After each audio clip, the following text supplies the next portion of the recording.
tua palavra é luz no meu caminho. Caríssimos irmãos e irmãs, que bom te encontrar neste novo dia, neste sábado, em que a Igreja nos lembra, nos faz rezar a partir do modelo Maria, aquela que melhor apreendeu com Deus a beleza de estar na sua presença. Por isso procuremos imitar Maria. Para imitá-la é preciso conhecê-la. Por isso procuremos conhecer Maria, não com um conhecimento desviado ou um conhecimento raso, como alguns o têm. Procuremos conhecer Maria na sua essência, na sua fidelidade, no seu discipulado a seu Filho Jesus Cristo. Pois Maria foi mais do que mãe, ela foi discípula do Senhor. O evangelho que hoje nos faz rezar é Lucas capítulo 9, versículos 43 ao 45. Naquele tempo todos estavam admirados com todas as coisas que Jesus fazia. Então Jesus disse a seus discípulos: prestai bem atenção às palavras que vou dizer. O Filho do Homem vai ser entregue nas mãos dos homens. Mas os discípulos não compreenderam o que Jesus dizia.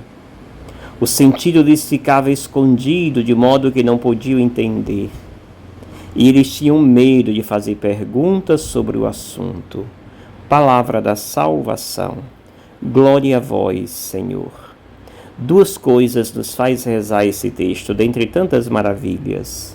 Mas fiquemos com estas duas. A primeira, os discípulos estão empolgados com Jesus.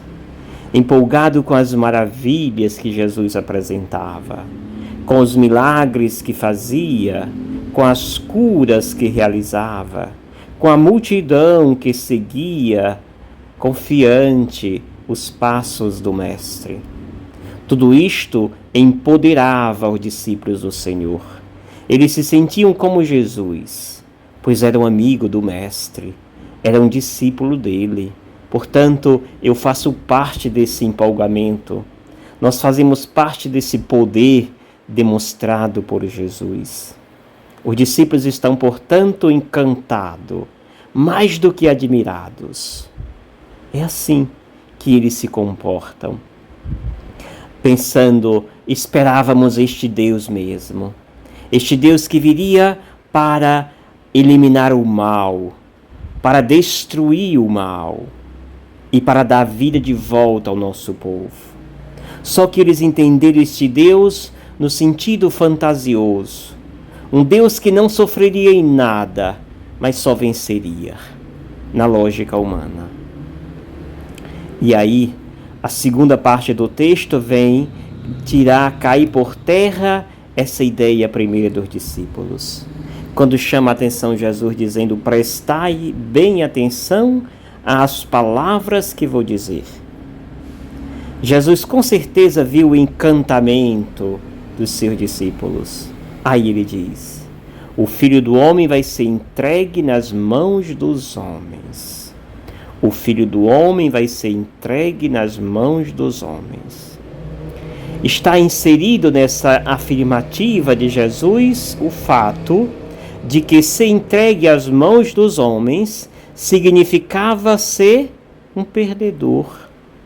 Significava passar pelo fracasso dos homens, aos olhos dos homens. Significa também passar pela experiência da morte. E é justamente isto que o texto vai dizer em seguida, que os discípulos não compreendiam o que Jesus estava dizendo.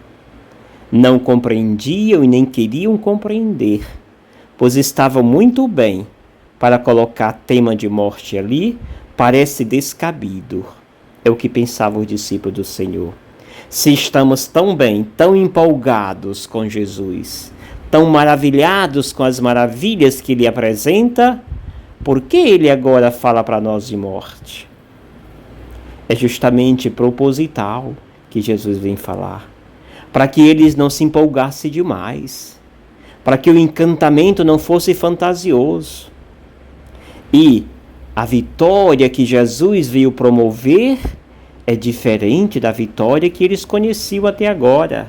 Ser vitorioso na cabeça dos discípulos do Senhor e de muitos ainda hoje é eliminar os mais fracos, ou eliminar aqueles que vêm para nós com armas até nos dentes. É ser mais forte do que eles.